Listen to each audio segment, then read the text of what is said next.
গত রাতে সাউথ আফ্রিকাকে হারিয়ে ইতিমধ্যেই 4 ম্যাচের টি-20 সিরিজে 2-1 কিন্তু এগিয়ে রয়েছে টিম ইন্ডিয়া। সেখানে কিন্তু 219 করেছিল টিম ইন্ডিয়া গত রাতে, যেখানে একটা দুর্দান্ত সেঞ্চুরি আমরা দেখতে পেয়েছি তিলক বর্মার ব্যাট থেকে। 56 বলে সেঞ্চুরি মেরেছে। অভিষেক শর্মাও কিন্তু ফর্মে ফিরে চলে এসেছে 25 বলে 50। মানে এই অভিষেক শর্মাকে কিন্তু আমরা চিনি, এরকম অ্যাগ্রেসিভ ব্যাটিং করা অভিষেক শর্মাকেই কিন্তু আমরা চিনি। অন্যদিকে রামানদীপ সিং, যে কিনা ডেবিউ করেছিল, সে কিনা শুরুতেই 6 বলে 15 রান করেছে, একটা দারুণ ইম্প্যাক্ট কিন্তু ফেলে দিয়েছে ম্যাচে।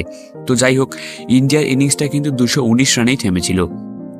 এর পরিবর্তে ব্যাট করতে নেমে সাউথ আফ্রিকা কিন্তু 208 রানে 7 উইকেটে থেমে যায় এবং ইন্ডিয়া ম্যাচটি জিতে নেয় 11 রানে, যেখানে আর্শদীপ সিং 3টে উইকেট, বরুণ চক্রবর্তী 2টো উইকেট, হার্দিক একটি, আকসার একটি। মানে বরুণ চক্রবর্তীর সম্পর্কে এখন বলতে গেলেও কম বলা হবে, কারণ ছেলেটা যা শুরু করেছে জাস্ট আনপ্লেয়েবল বলে না, সেই ওয়ার্ডটা তার ক্ষেত্রে কিন্তু প্রযোজ্য। বরুণ চক্রবর্তীকে কিন্তু ফেস করা এই মুহূর্তে অন্যতম একটা টাফ ব্যাপার। যদি বলো টি-20তে ভারতের সবথেকে সেরা স্পিনার বর্তমানে, তবুও সেটা ভুল বলা হবে না। তো বরুণ চক্রবর্তীকে তো কিন্তু খেলাই যাচ্ছে না। তো যাই হোক, ইন্ডিয়া কিন্তু 2-1 কিন্তু সিরিজটা এগিয়ে রয়েছে এখন। তোমরা কে কে এনজয় করেছো অত রাতে, কে কে ম্যাচটা দেখেছো, ভিডিওর নিচে কিন্তু অবশ্যই কমেন্টে জানিও।